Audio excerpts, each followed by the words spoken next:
नमस्कार, loud speaker में आपका स्वागत है और वक्त नतीजों का है। लेकिन उससे पहले बात करेंगे कि उससे पहले क्या कुछ तैयारी है चुनाव आयोग की। तो 4 बजे की 4 बड़ी खबर और 4 तस्वीरें आपको दिखाते हैं। तो ये तस्वीरें देखिए। सबसे पहली जो तस्वीर है चुनाव आयोग की प्रेस कॉन्फ्रेंस की। चुनाव आयोग ने आज प्रेस कॉन्फ्रेंस की है। दिल्ली में भी मुख्य चुनाव आयुक्त ने प्रेस कॉन्फ्रेंस की और साथ ही साथ मध्य प्रदेश और छत्तीसगढ़ में भी चुनाव आयोग ने प्रेस कॉन्फ्रेंस की है। दूसरी तस्वीर परिणाम की बारी है। बीजेपी की जो तैयारी है इस पर बात करेंगे। बीजेपी किस तरह से लड्डू बीजेपी के कार्यकर्ता बना रहे, इस पर चर्चा करेंगे। तीसरी तस्वीर आप देखिए, प्रधानमंत्री मोदी से नीतीश कुमार ने मुलाकात की है। इस पर सवाल है कि क्या बिहार में कुछ बड़ा करने की तैयारी है, क्या होने वाला है, क्यों मुलाकात हुई है। और चौथी तस्वीर आपको अखिलेश के आक्रोश की दिखाएंगे। अखिलेश यादव का चुनाव के नतीजों से पहले गुस्सा फूट पड़ा है और किस बात की नाराजगी, किस पे नाराजगी जाहिर की अखिलेश यादव ने, इस पर भी बात करेंगे। तो ये 4 तस्वीरें अभी की 4 बड़ी खबरें और इस पर विस्तार से चर्चा करेंगे। सबसे पहली खबर का रुख करते हैं। लोकसभा चुनाव के लिए 4 जून को होने वाली वोटों की गिनती से एक दिन पहले चुनाव आयोग ने प्रेस कॉन्फ्रेंस की। चुनावी इतिहास में ये पहली बार हुआ कि चुनाव आयोग ने चुनाव के खत्म होने पर प्रेस कॉन्फ्रेंस बुलाई और इस प्रेस कॉन्फ्रेंस में चुनाव आयुक्त राजीव कुमार ने दावा किया कि काउंटिंग में कोई गलती हो ही नहीं सकती। साथ ही उन्होंने कहा कि इस बार 64 करोड़ से अधिक लोगों ने वोट डाला है। मुख्य चुनाव आयुक्त राजीव कुमार ने कहा कि हमने मनी पावर पर पूरी तरह शिकंजा कसा। अब आपको पॉइंटर के जरिए बताते हैं मुख्य चुनाव आयुक्त ने और क्या बड़ी बातें कही हैं। तो देखिए, ये पॉइंटर्स है मुख्य चुनाव आयुक्त ने जो बड़ी बातें कही और उसके जरिए आप समझिए कि क्या बड़ी बातें, 10 बड़ी बातें जो है वो मुख्य चुनाव आयुक्त की आपको बता रहे हैं। पहली बड़ी बात, वोटिंग में हमने वर्ल्ड रिकॉर्ड बनाया। मुख्य चुनाव आयुक्त राजीव कुमार ने कहा वोटिंग में हमने वर्ल्ड रिकॉर्ड बनाया।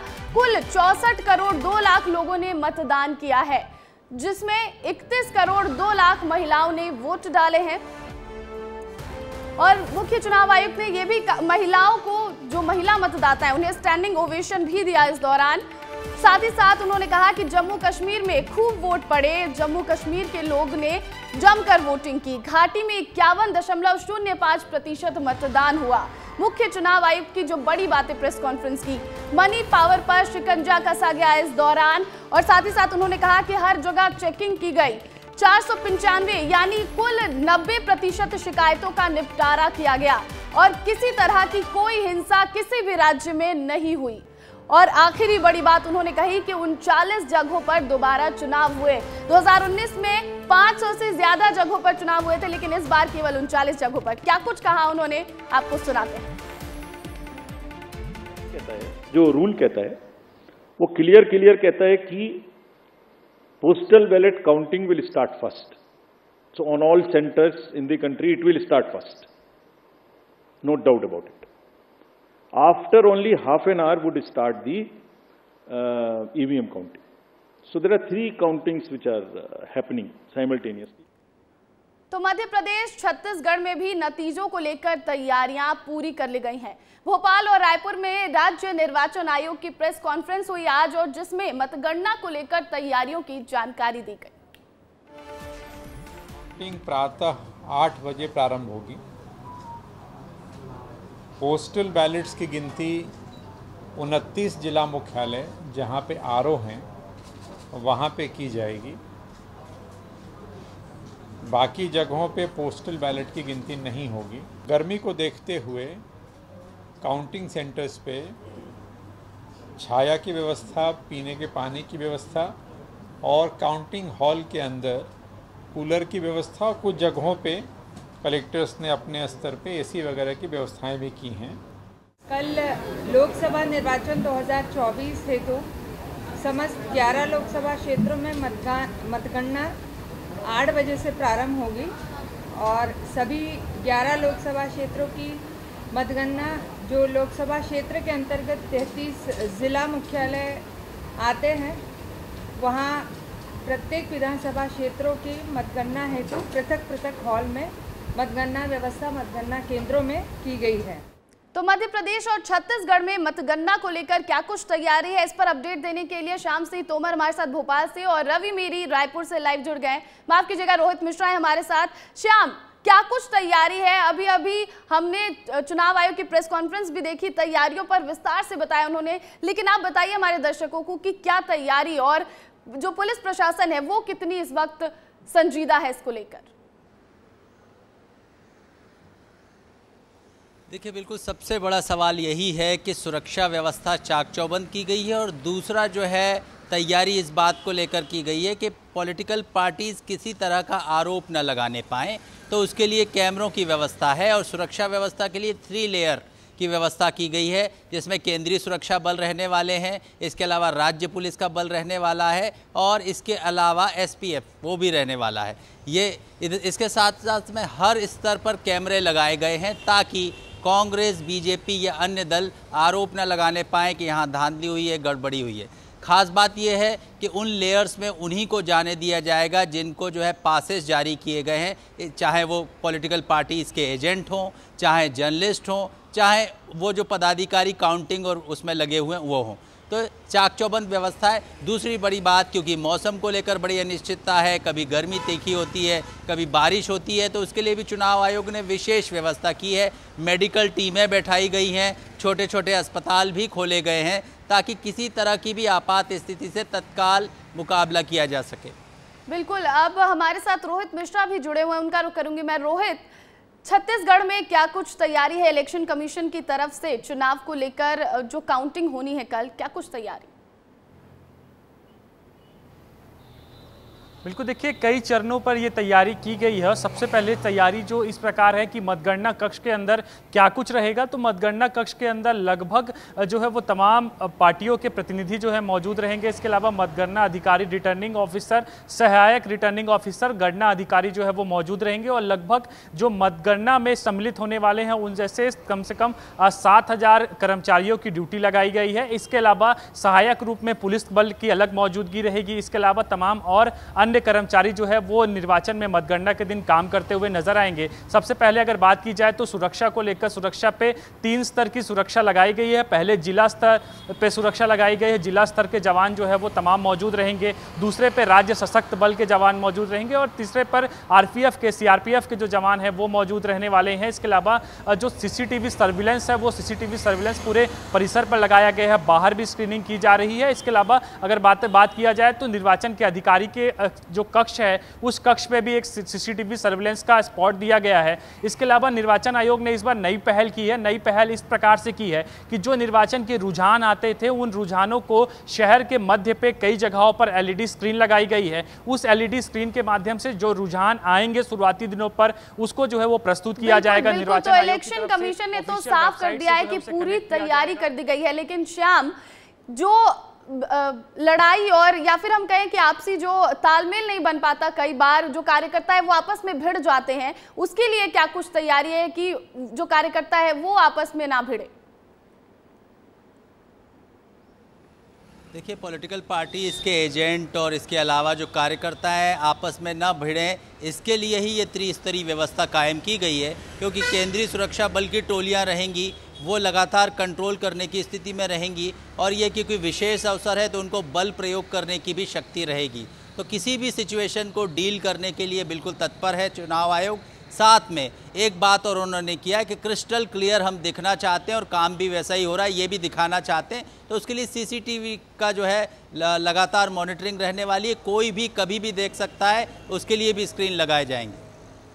बिल्कुल, रोहित हमारे साथ जुड़े हुए हैं। रोहित, EVM को लेकर कई बार सवाल उठाती रही है कांग्रेस, इसके लिए क्या तैयारी और क्या EVM जब ये काउंटिंग होगी तो उस दौरान कोई भगदड़ ना मचे, इसका जो जिम्मा है ये भी प्रशासन के पास है?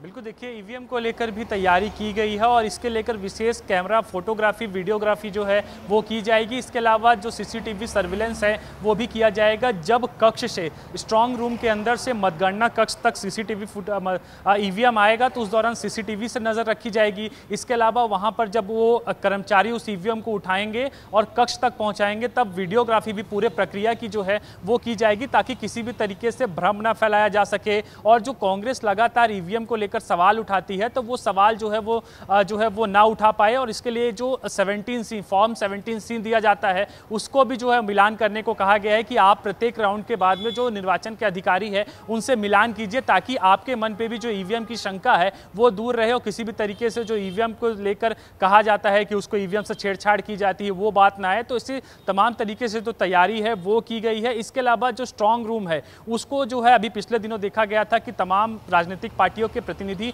वहां पर रहते थे, बाहर उसकी निगरानी करते हुए नजर आते थे। इसके अलावा त्रिस्तरीय सुरक्षा लगाई गई है। तो कुल मिलाकर प्रबंध किया गया है कि किसी तरीके से तो हो हल्ला और हुड़दंग ना तैयारी हो, पूरी है कि ना ही हो हल्ला हो ना हुड़दंग हो, और जो आम जनता है वो भी आसानी से जो रिजल्ट है वो देख सके और समझ सके। बहुत बहुत शुक्रिया श्याम और रोहित तमाम जानकारी के लिए।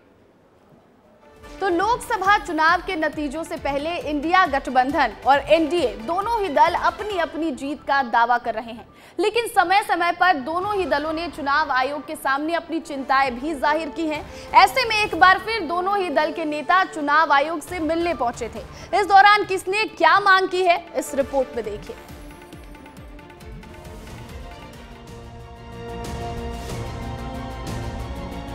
4 जून को लोकसभा चुनाव के नतीजे आने हैं। इससे पहले इंडिया गठबंधन के नेताओं का एक प्रतिनिधिमंडल चुनाव आयोग से मिलने पहुंचा। गठबंधन के नेता तीसरी बार एक साथ चुनाव आयोग गए और उन्होंने अपनी चिंताओं को चुनाव आयोग के सामने रखा और उस पर विस्तार से चर्चा की। शिवराज सिंह जी चौहान और बीडी शर्मा जो दूसरे राज्यों में गए, उनका आकलन करेगी कि उनका जाने के बाद क्या परफॉर्मेंस रहा, क्या प्रभाव रहा। अरे भाई, जब आपके खुद के राज्य में मध्य प्रदेश में कांग्रेस 50% से अधिक सीटों पर जीतने की दिशा में बहुत आगे है, ये 4 तारीख को तय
मांगे रखी। काउंटिंग में लगे सभी अधिकारी इसकी प्रक्रिया अच्छी तरह से जानते हों। चुनाव आयोग के सभी प्रोटोकॉल्स का पालन किया जाए। काउंटिंग और नतीजों की प्रक्रिया पूरी तरह से सुरक्षित हो और चुनावी प्रक्रिया को कमजोर करने वालों पर सख्ती से कार्रवाई की जाए। लोकसभा चुनाव में भी देश भर में भारतीय जनता पार्टी द्वारा प्रदेश के नेताओं को जवाबदारी दी गई, चाहे मुख्यमंत्री मोहन यादव जी हो, प्रदेश अध्यक्ष बीडी शर्मा जी हो। जिस तरह के एग्जिट पोल के परिणाम आ रहे हैं, मध्य प्रदेश के नेताओं की मेहनत सफल होती हुई दिख रही है। साथ ही केंद्र और मध्य प्रदेश की डबल इंजन की सरकार से मध्य प्रदेश की विकास और तरक्की की गति भी तेज होगी। देखा जाए तो दोनों ही दल ये सुनिश्चित करना चाहते हैं कि काउंटिंग के दौरान कोई गड़बड़ी ना हो और निष्पक्ष नतीजे आए। अब देखना होगा कि परिणाम के बाद दोनों ही दलों की तरफ से क्या प्रतिक्रिया आती है। ब्यूरो रिपोर्ट, विस्तार न्यूज। तो इसी बीच मध्य प्रदेश के मुखिया डॉक्टर मोहन यादव गुजरात दौरे पर हैं। द्वारका और सोमनाथ मंदिर में दर्शन के बाद उन्होंने एग्जिट पोल को लेकर कहा कि प्रधानमंत्री मोदी के नेतृत्व में सरकार दमदारी से चलेगी और मध्य प्रदेश में डबल इंजन की सरकार भरपूर विकास करेगी। अलग अलग दर्शन किए, कैसा लगा? मैं अपने मध्य प्रदेश के अंदर भगवान श्री कृष्ण के सभी तीर्थों पर जहाँ जहाँ उनके चरण चढ़े वहाँ एक कार्यक्रम करने वाले हैं, उनके तीर्थों का विकास करने वाले हैं। ऐसे में द्वारका पीठ के शंकराचार्य जी से मुलाकात भी हुई। उन्होंने निर्णय किया है आने वाले समय में भगवान राम और भगवान कृष्ण के जो जो लीला स्थल है मध्य प्रदेश में, उन सबको तीर्थ बनाएंगे। इसलिए कुछ अलग अलग प्रकार की रचनाओं के संदर्भ में मैं आया हुआ था भगवान कृष्ण के दर्शन भी किए, तीर्थ का आनंद भी किया, भगवान का आशीर्वाद लेकर के सरकार खूब सक्षमता से चले आगे, इसका प्लान करें। सर, कल चुनाव के नतीजे और एग्जिट पोल ने तो एनडीए और बीजेपी को सरकार बना ही दी है, क्या कहोगे? निश्चित रूप से हमारे लिए सब तरफ का माहौल अनुकूल है और माननीय मोदी जी के नेतृत्व में फिर एक बार मोदी सरकार दमदारी चलेगी, जनता का विकास करेगी। डबल इंजन की सरकार, मध्य प्रदेश की सरकार के साथ भारत सरकार मिलकर चलेगी। तो बिहार के मुख्यमंत्री नीतीश कुमार ने अपने दिल्ली दौरे के दूसरे दिन प्रधानमंत्री नरेंद्र मोदी से मिलने उनके आवास पर 7 LKM पहुंचे और बताया जा रहा है कि सीएम नीतीश कुमार ने बिहार के मुद्दों के साथ लोकसभा चुनाव रिजल्ट और आगामी सरकार को लेकर प्रधानमंत्री नरेंद्र मोदी से मुलाकात की। चुनाव के नतीजों से ठीक पहले पीएम नरेंद्र मोदी और सीएम नीतीश कुमार की इस मुलाकात को काफी अहम माना जा रहा है, क्योंकि आपको बताएं कि विधानसभा चुनाव अगले साल होना है बिहार में और ऐसे में नीतीश कुमार का प्रधानमंत्री नरेंद्र मोदी से मिलना ये बेहद अहम हो जाता है। इस पूरी खबर पर अधिक जानकारी के साथ अमृत तिवारी हमारे साथ लाइव जुड़ गए, उनका रुख करूंगी मैं। अमृत, इस तरह से सीएम नीतीश कुमार का परिणाम से एक दिन पहले प्रधानमंत्री नरेंद्र मोदी से मिलना क्या दर्शाता है, काफी अहम क्यों? देखिए, नीतीश कुमार की जो छवि है वो अपने आप में इंटरेस्टिंग है। अगर वो जिधर भी रुख करते हैं उधर ही सारी हवाओं और आंधियों का रुख हो जाता है, तमाम गॉसिप का दौर शुरू हो जाता है। जैसे नीतीश कुमार पटना से दिल्ली के लिए निकले, बिहार की राजनीति में उबाल देखा गया और वहाँ के राजनीतिक पंडितों में चर्चा आम हो गई कि आखिर जब नतीजे आने वाले एक दिन पहले नीतीश कुमार का प्रधानमंत्री मोदी से मिलने जाना, इसके क्या मायने हो सकते हैं। नीतीश कुमार ने प्रधानमंत्री मोदी से जो मुलाकात की उसमें क्या बातें हुई ये तो बाहर सामने नहीं आ पाई। हाँ, लेकिन जो लोग इस मामले से लगातार अपनी नज़र इस मामले पर बनाए हुए थे उनका ये कहना है कि नीतीश कुमार आगे की रणनीति को लेकर के प्रधानमंत्री मोदी से इन मुलाकातों में उन्होंने बातचीत संभवतः की होगी, क्योंकि उनका जब रवाना होते तभी उन्होंने यह भी कहा था कि प्रधानमंत्री मोदी तीसरी बार लगातार प्रधानमंत्री बनने जा रहे हैं। और इसी कड़ी में जो है उन्होंने उनकी जो अगली मीटिंग है जो 4 बजे से शुरू होने वाली तो शुरू हो चुकी होगी, वो है गृह मंत्री अमित शाह के साथ। यानी कि जो भारतीय जनता पार्टी और सरकार के जो शीर्षस्थ नेता हैं उनके साथ नीतीश कुमार की बैठक हो रही है और इस बैठक में कहीं ना कहीं जो लोकसभा चुनाव के बाद जो नतीजे आएंगे उसमें जेडीयू और उनके नेताओं की क्या भूमिका होगी, नीतीश कुमार की क्या भूमिका होगी, एक सवाल ये भी हो जाता है। साथ ही साथ विधानसभा चुनाव के मद्देनजर बिल्कुल विधानसभा का ही सवाल करना चाहती थी मैं कि बिहार की जनता के लिए कितना खास, क्योंकि जैसे ही लोकसभा चुनाव के नतीजे आएंगे फिर तैयारी शुरू हो जाएगी बिहार में विधानसभा चुनाव की, उसके लिए उसके लिहाज से कितना खास ये मिलना और ये बैठक। देखिए, नीतीश कुमार का मिलना बहुत ही खास है, क्योंकि जिस तरह से अभी की बात करें जो एग्जिट पोल के नतीजे हैं वो साफ दर्शा रहे हैं कि जेडीयू के साथ आने से भारतीय जनता पार्टी की जो मजबूत स्थिति वो किस कदर और पुख्ता हुई है, एनडीए किस तरह से एक बड़ी ताकत के रूप में बिहार में उभर के आया है। अदरवाइज अगर बिहार के भीतर के लोगों से अगर बात करेंगे तो मैंडेट काफ़ी हद तक उथल पुथल और बटा हुआ दिखाई देता रहा है। ऐसे में नीतीश कुमार उस शक्ति को कहीं ना कहीं एक तरह से जताने की कोशिश भी कर रहे हैं एनडीए के बीच में कि उनकी हैसियत क्या है, और इसी कड़ी को जो आगे बढ़ाते विधानसभा चुनाव में भी वो एक तरह से अपने आप को जो अपर हैंड रखने की कोशिश करेंगे, जिससे विधानसभा चुनाव के में भी इस साथ को बरकरार रखा जाए। आपको बता दें कि इसके पहले ही जस्ट कुछ ही दिनों पहले तेजस्वी यादव आरजेडी के जो नेता हैं उन्होंने कहा था कि उनके चाचा के दिल में कुछ चीज़ें पल रही हैं, वो एनडीए में जो है वो खुश नहीं है, वहाँ से वो बाहर निकलना चाहते हैं। जब इस तरह की बातें विपक्षी दलों की तरफ से उड़ाई जाती हैं और नीतीश कुमार का जो एक ऑरा है, जो उनकी इमेज है कि वो किस तरफ जा सकते नहीं जा सकते हैं, ऐसे में हो सकता है कि मिलना अमृत वाकई खास हो जाता है और बिहार की जनता की नजरें भी टिकी हैं कि आखिर जो जेडीयू के नेता या जेडीयू के जो सांसद चुनकर जाएंगे उन्हें क्या भूमिका मिलेगी। बहुत बहुत शुक्रिया अमृत तमाम जानकारी के लिए।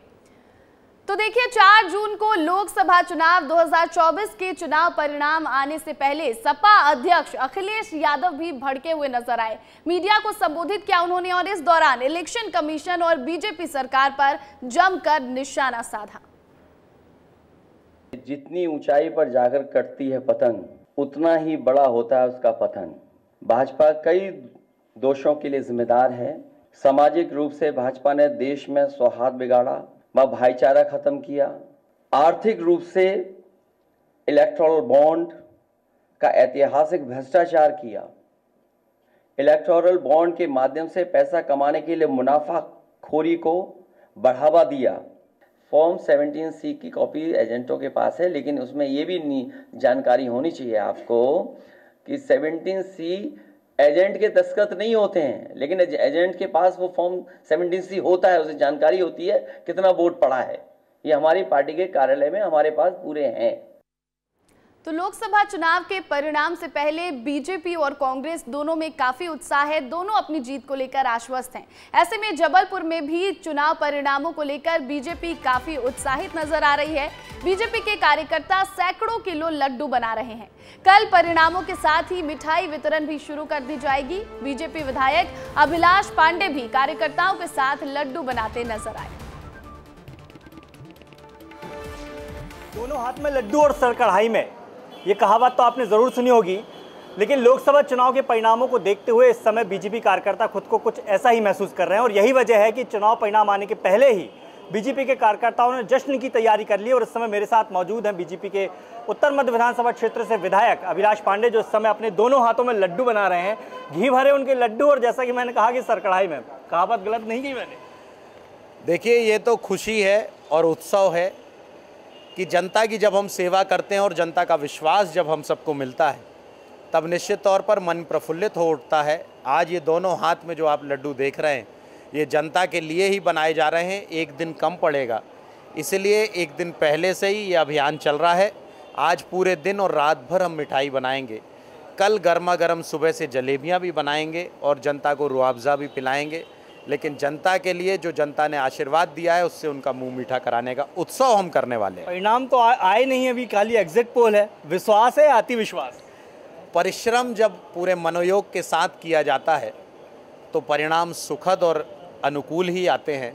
अब की बार 400 पार फिर एक बार मोदी सरकार, 29 की 29 मध्य प्रदेश में और जबलपुर की लोकसभा की सीट में मुझे विश्वास है कि पुराने सारे रिकॉर्ड टूटेंगे और सर्वाधिक मतों से आदरणीय आशीष दुबे जी लोकसभा पे जाने वाले हैं। तो देखिए, जश्न की तैयारी पूरी हो गई है, लड्डू बन रहे हैं, आतिशबाजी आ गई है। अब इंतजार है तो चुनाव परिणामों का। हालांकि चुनाव परिणाम है कि शोर चले जाएं, ये तो समय बताएगा, लेकिन ये बीजेपी के कार्यकर्ताओं को विश्वास है, ये तैयारी है कि परिणाम उनके पक्ष में ही आने वाले हैं। कैमरामैन रविंद्र के साथ दुर्गेश कुमार, विस्तार न्यूज।